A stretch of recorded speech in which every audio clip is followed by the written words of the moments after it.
Had these celebrities somehow angered forces beyond our understanding, or are these supposed curses merely the human mind's attempt to make sense of random tragedy? Number 5, was Bruce Lee's death a family curse? Could a powerful family curse have claimed the life of martial arts legend Bruce Lee? Did supernatural forces play a role in his shocking, premature death?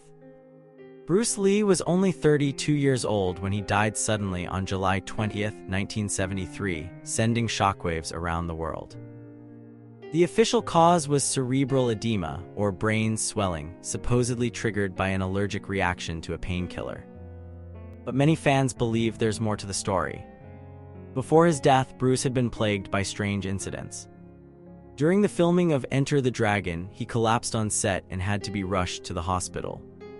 Some claim this was the first sign of the curse taking hold. Local Hong Kong gossip suggested the Lee family had angered ancient spirits, bringing misfortune upon themselves. Bruce's own mother had reportedly been told by a fortune teller that her son would live a short, albeit brilliant life, giving credence to the notion that supernatural forces were at work. The curse theory gained even more traction when Bruce's only son, Brandon Lee, died under equally mysterious circumstances. Brandon was filming The Crow in 1993 when he was accidentally shot with a prop gun that was supposed to be loaded with blanks. He was only 28 years old. The eerie similarities between father and son, both rising film stars cut down in their prime while working on breakthrough films, have convinced many that a family curse was responsible. Some point to Bruce Lee's ancestral home in China, suggesting the property was built on sacred ground, angering local spirits. Others claim that jealous martial arts masters put a hex on Lee for revealing sacred techniques to outsiders. Hong Kong film industry insiders whispered about Dim Mak, the legendary death touch that supposedly causes delayed fatality, being used against Lee by rivals. What makes the curse theory particularly compelling is that both Bruce and Brandon died right before the release of what would become their most iconic films. It's almost as if some force didn't want them to witness their greatest success. Whether you believe in curses or not, the tragic pattern of premature death in the Lee family remains one of Hollywood's most enduring mysteries. Number 4, the Superman curse. Did George Reeves really commit suicide? Have you ever heard of the Superman curse? Was George Reeves truly its first victim? On June 16, 1959, George Reeves, the actor who played Superman in the 1950s television series Adventures of Superman, was found dead in his Benedict Canyon home from a gunshot wound to the head. The official ruling was suicide, but many circumstances surrounding his death raised questions that persist to this day. Reeves had been typecast as Superman, making it difficult for him to find serious roles after the show ended. This career frustration, according to the official narrative, drove him to take his own life. However, there were no fingerprints found on the gun, and Reeves had unusually high alcohol levels in his blood despite witnesses claiming he'd only had a couple of drinks that evening. Even more suspicious, Reeves had plans to marry his fiancée the following week and had booked a honeymoon. Would someone with such plans really commit suicide? The night of Reeves' death, he had house guests downstairs, his fiancée and some friends. They reported hearing a drawer open upstairs, followed by a gunshot, but didn't immediately investigate, thinking it might have been a car backfiring or a firecracker. By the time they checked on Reeves, he was dead. Some theorists suggest he was murdered, possibly by a jealous ex-lover or someone connected to MGM executive Eddie Mannix, whose wife had previously had an affair with Reeves.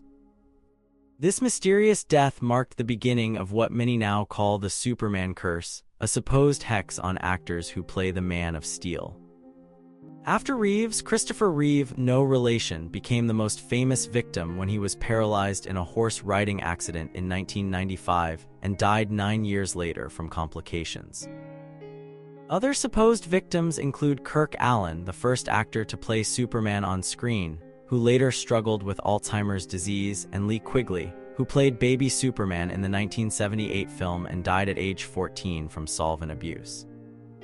Most recently, some even point to Henry Cavill's troubled tenure as Superman in the DC Extended Universe as evidence the curse continues.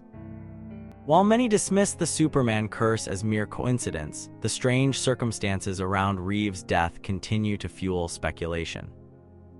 Was it really suicide? Or was there something more sinister, even supernatural, at work? Number 3, did a poltergeist haunt the cast of the movie Poltergeist? Is it just coincidence that 4 cast members of the Poltergeist trilogy died prematurely? Or did making a movie about angry spirits actually anger real spirits?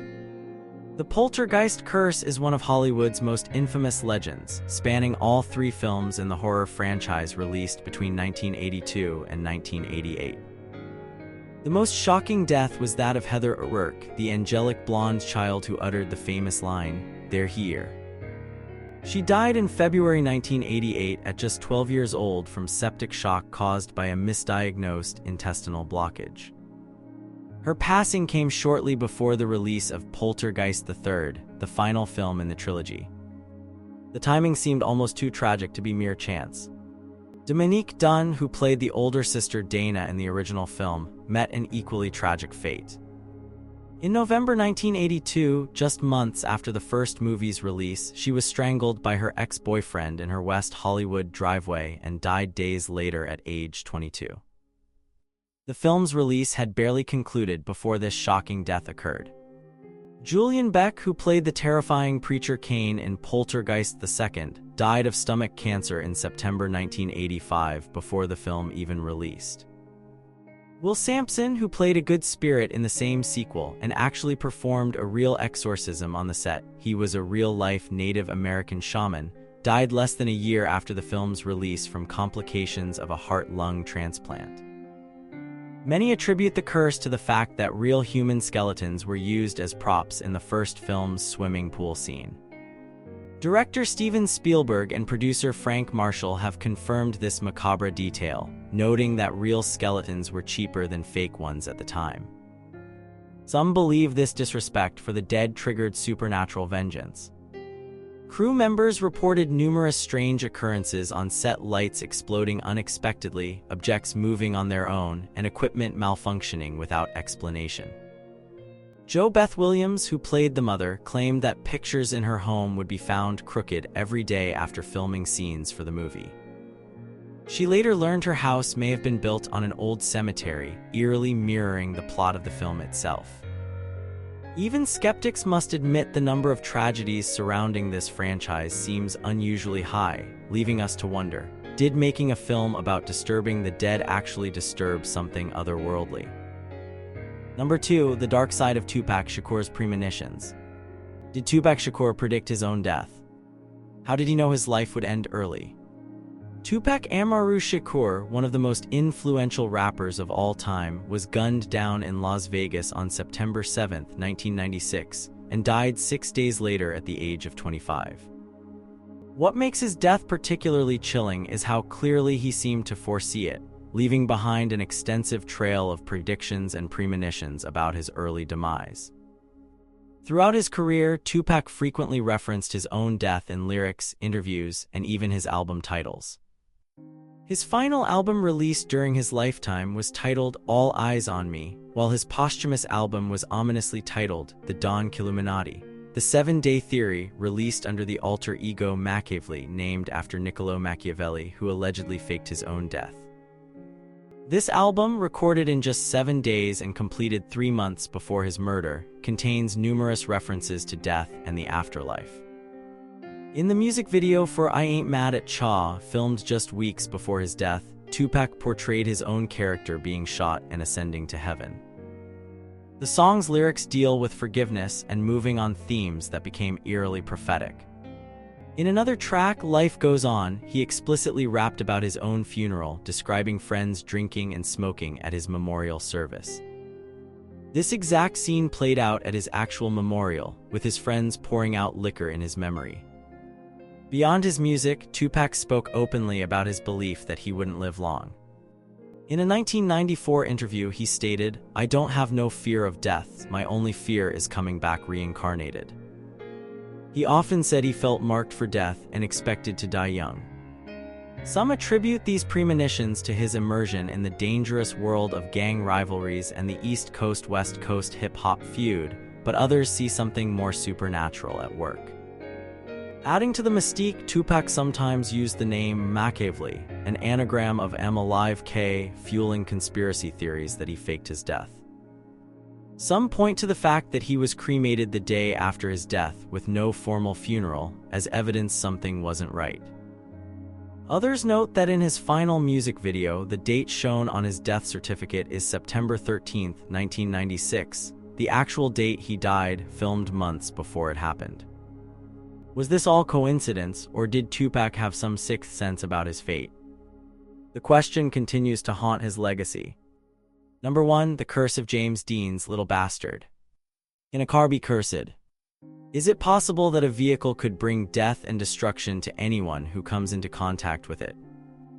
On September 30, 1955, Hollywood heartthrob James Dean crashed his silver Porsche Spyder, nicknamed Little Bastard, on a California highway, dying instantly at age 24.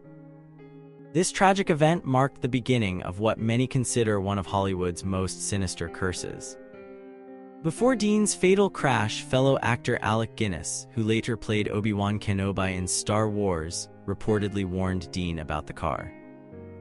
Upon seeing the Porsche for the first time, Guinness had an overwhelming sense of dread and told Dean, "If you get in that car, you will be found dead in it by this time next week." 7 days later, Dean's mangled body was pulled from the wreckage on Route 466. What followed Dean's death only reinforced the car's cursed reputation. When Little Bastard was towed from the accident scene, it rolled off the truck and crushed a mechanic's legs. Later, when the engine was salvaged and installed in another car, that vehicle crashed during a race, killing the driver. 2 more cars that received parts from Dean's Porsche were involved in separate accidents, one fatal. A doctor who purchased the transmission was seriously injured in another racing accident. Even the tires weren't exempt. When they were sold to a car enthusiast, both reportedly blew out simultaneously, causing the driver to veer off the road. The car's shell was later loaned to the California Highway Patrol for a car safety exhibition, but during transport, the truck driver lost control, was thrown from the cab, and crushed by the car falling on him. The strangest chapter in the curse came when the car mysteriously disappeared while being transported from Miami to Los Angeles in 1960. Despite extensive searches, Little Bastard was never found. Some believe the car was deliberately hidden away because of its deadly reputation, while others suggest more supernatural explanations for its disappearance. Legendary filmmaker George Reeves, who customized the car for Dean, documented these incidents, cementing the vehicle's reputation as cursed. While skeptics attribute the string of accidents to confirmation bias and poor 1950s vehicle safety standards, many remain convinced that Dean's Porsche carried a malevolent energy.